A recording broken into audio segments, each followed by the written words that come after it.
Okay, now I need to profile this. It's nice and thin. And let me get some zoom in here so we can see this. Nice and thin there. Really thin on the edge. I'm thinking this is going to be pretty good, but we need to profile it. Here.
How are we going to remove it?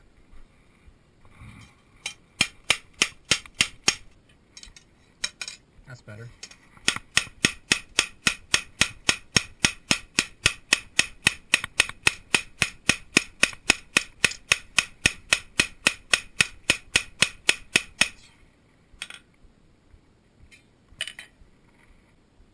Yes, that is actually curved.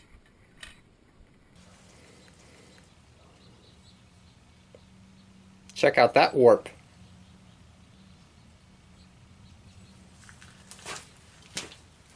I know most of your internet commandos are probably going to hate this, but I'm using cold forging because there are some benefits.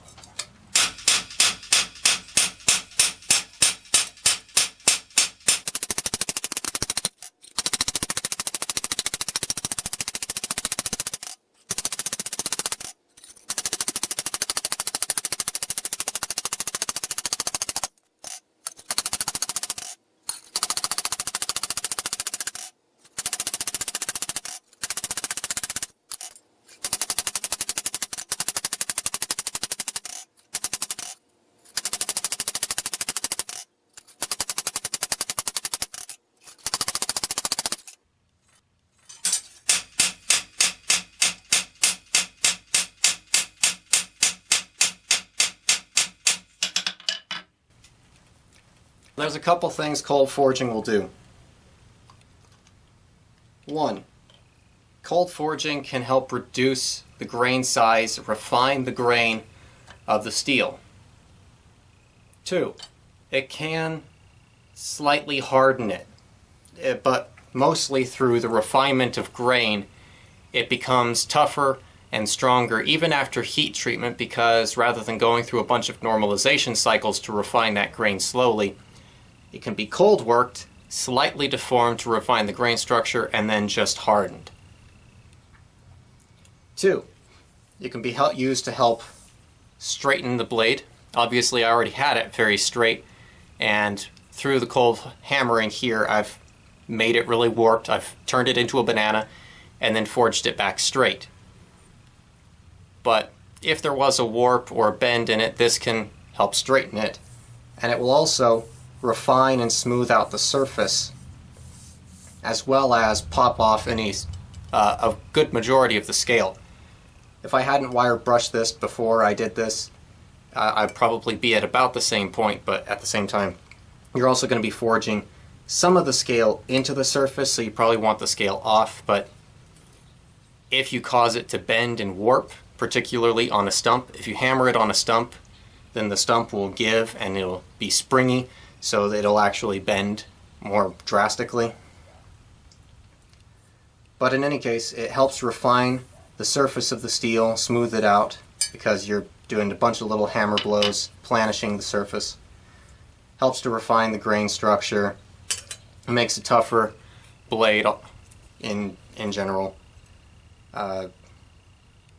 If you ever look at guns, rifles, handguns, or pretty much any tool, but especially in firearms, you'll see just regular, like 4140 chromoly steel, or whatever the hell they want to call their barrel, and then they have cold hammer forged barrels.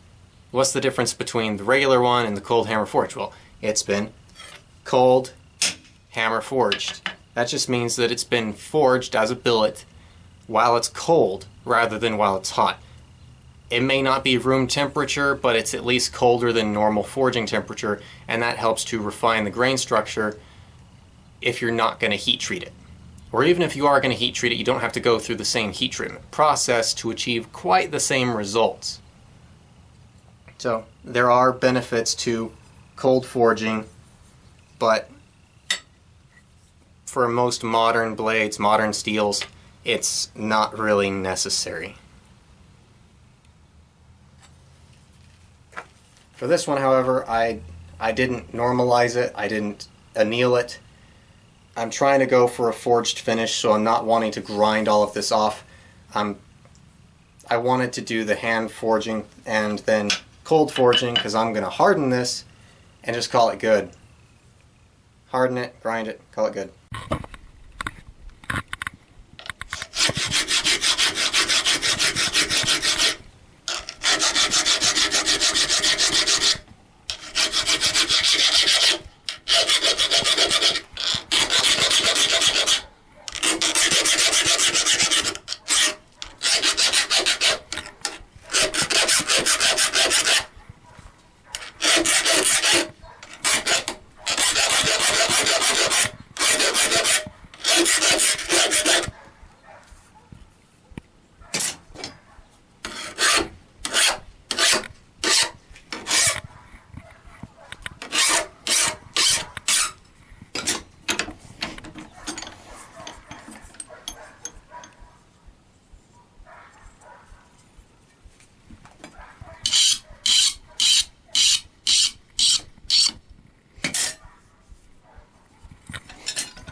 I think that's close enough for now.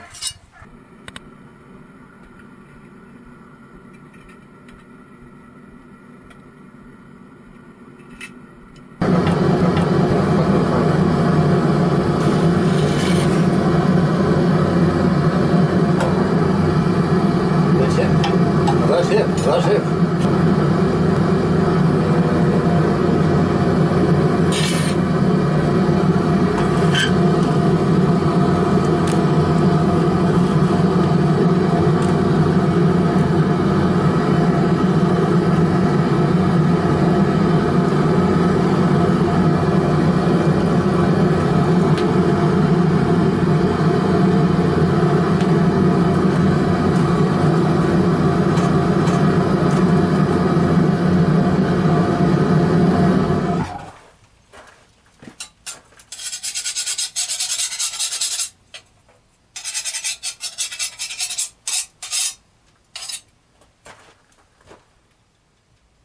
fairly straight. But how about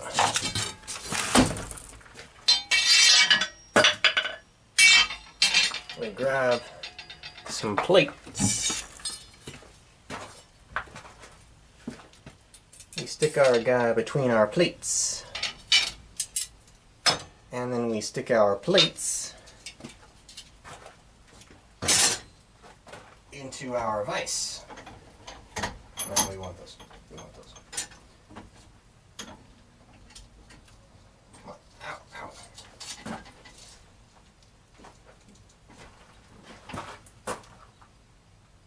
Okay, looks fairly straight. That'll also help quench them. That hurt my finger. Okay.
But may have another storm moving in.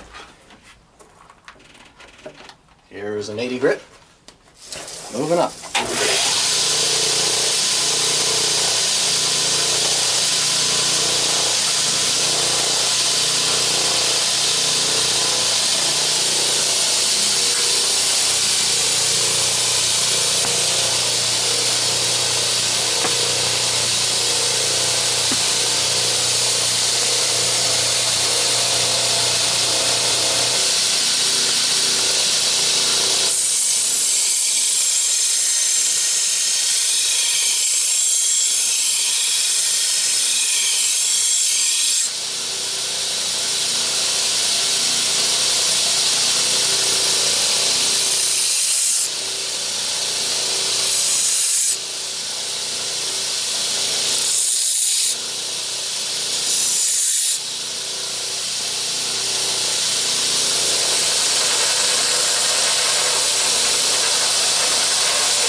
So this is where we're at on the blade so far. It has been fully tempered, it has been ground, I've actually even sharpened it. I tempered it in an oven for a total of about 4 hours. And this is pretty much ready for a handle at this point. I'm probably going to resharpen it, or just clean up a couple marks that are on the edge. Clean up the profile a bit. It's got a bit of a wave to the edge this way, so I'm probably going to try to straighten that up a bit and take it back up to 6,000 grit. This is ready for a handle, which is what we're now planning. So here are a couple handles that I've done previously. This one, it's a bit more oval. It's longer this way than it is this way, but it's quite a bit more, so it feels more or less oval in the hand with facets. This one is a bit more chunky, but more almost square. And I like the feel of this, but it's a bit too chunky, so I really like this one, which is basically this profile, this proportion, but smaller. But I want it to be about as long as this, or maybe a bit longer. So this is basically what we're going for, and how we're going to do that is, I think I'm going to make it mostly walnut. Maybe I'll still have about at most a 1/4 inch thick section of alder right in the middle, but I'm going to go for walnut bolster, walnut main body, some sort of light separation or accent wood in the middle, and for the hole in the tang, we're actually going to use much like this one, but obviously a lot bigger than this. This was a pretty narrow tang. Get it out of there.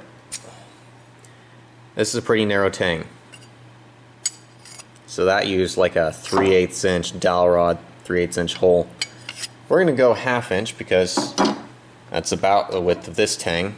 This is a little over 1/2 inch, so I can file this down a little bit so that it'll sink down in the handle a bit more. And we're going to use the traditional technique of taking a round dowel rod. We're going to drill a hole in the tang, we're going to drill a hole in the handle that the dowel rod can fit down in. We're then going to split the dowel rod with a saw, probably in this case a circular saw, because that'll be about the right thickness. And then the tang along with the dowel rod will go down in the handle. This will be glued in place. This should be a friction fit, although we might end up having to glue it, I'm not sure, because this is fairly tapered for how short it is. But that's pretty much the plan, and we're going to get started on it.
I knew it. Got chewed up.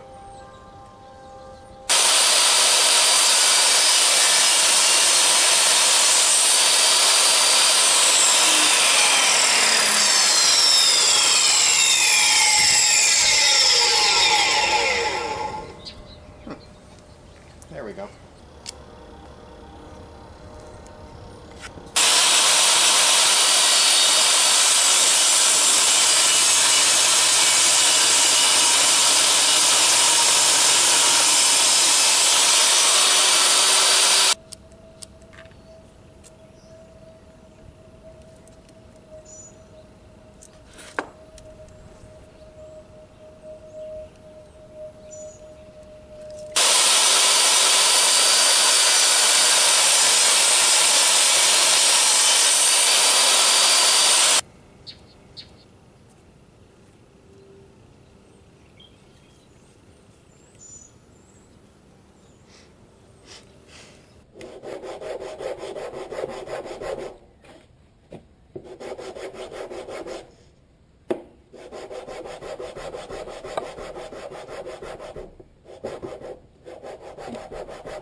This guy just right on here, clamp him down.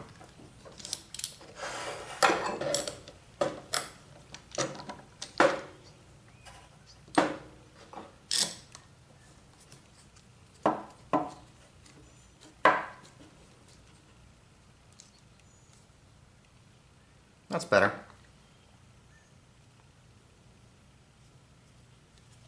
Yeah, because that piece of alder, as soon as I put the glue on that piece of alder, it started bending away. Because, I mean, wood expands when it gets wet, right? So if you get one side of a thin piece of wood wet like that, that side, which being the end grain, it soaks in all that moisture and it just starts rapidly expanding while the other side isn't expanding, and so it does that. Getting flies around me. I didn't want to glue both of them together, you know, all the way from here into that, because I'd rather drill this separately from this so that I can just drill this one to where it needs to be, and this one I don't have to worry about it. I can put the dowel rod in this one and it'll be fine. It doesn't have to be in this one necessarily.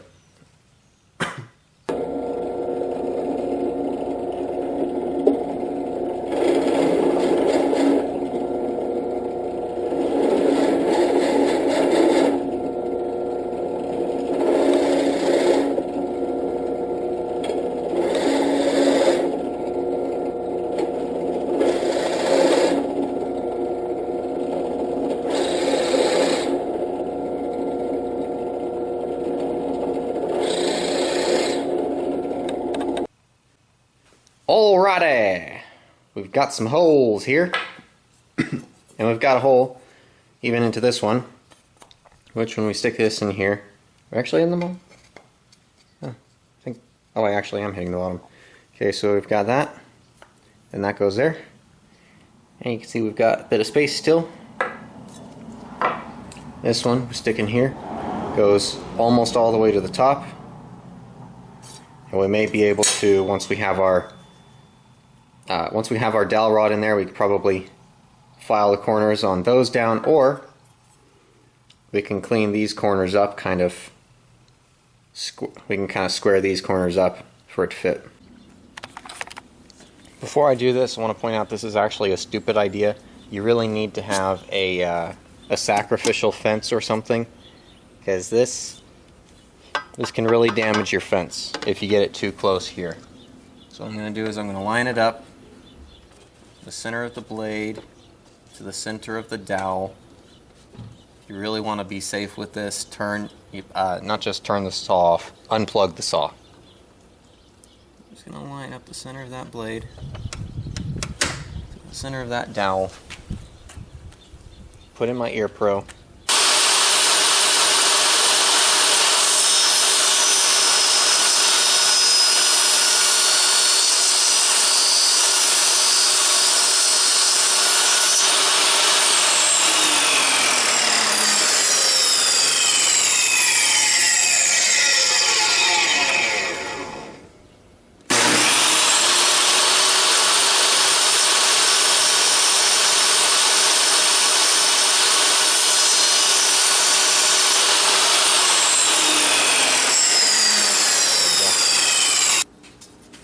So now this fits in here.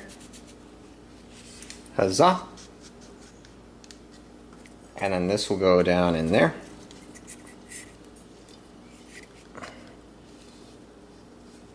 Yep. Nice and tight. And it looks like I could actually take a bit more off the sides of this to bring it down in. And I'm going to do that on the table saw because it's easier.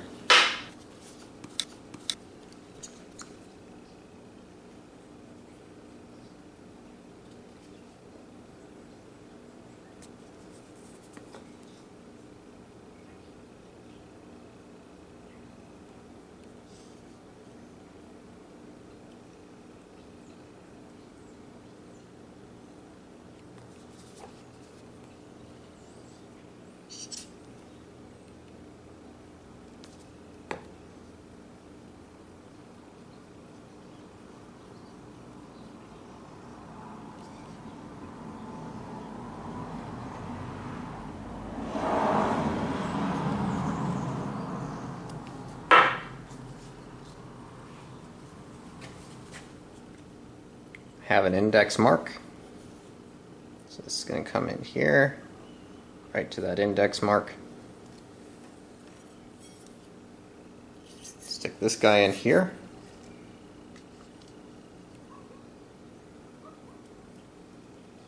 That will help hold it out. That should be good to go. There's a little bit of gap there, but we'll see what we can do about that.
This has now been sanded up to 400 grit.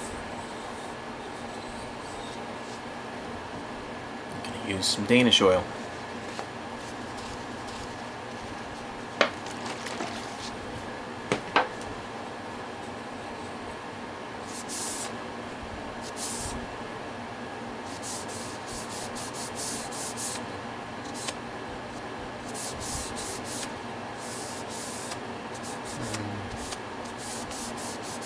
I love that.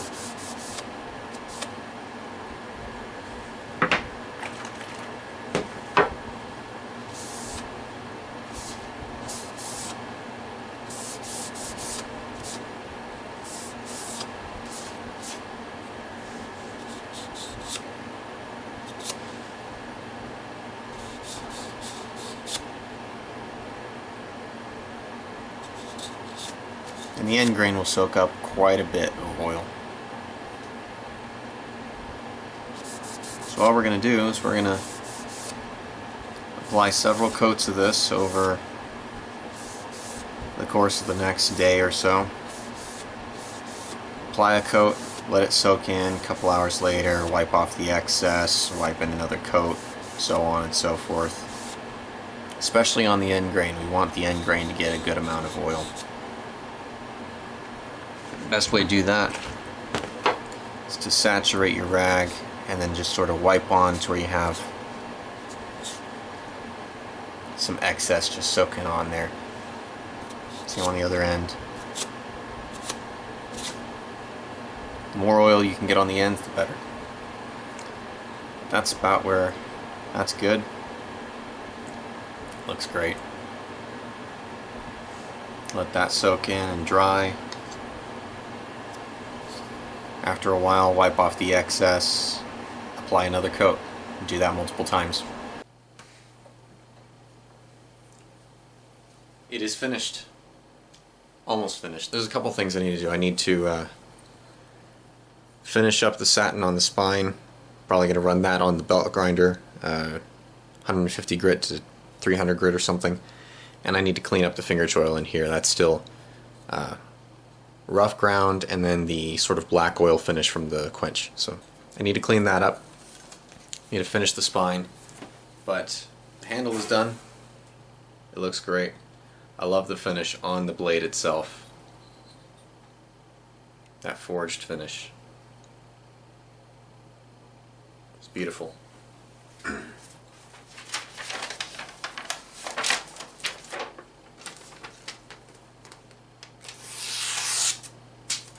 It's sharp.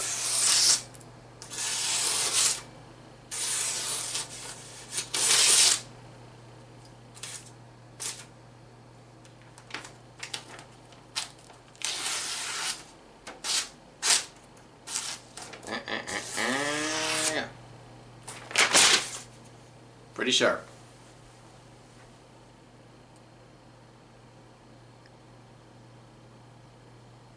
Very sharp. And almost completely done. Just a few spots to touch up and make pretty. And that's it.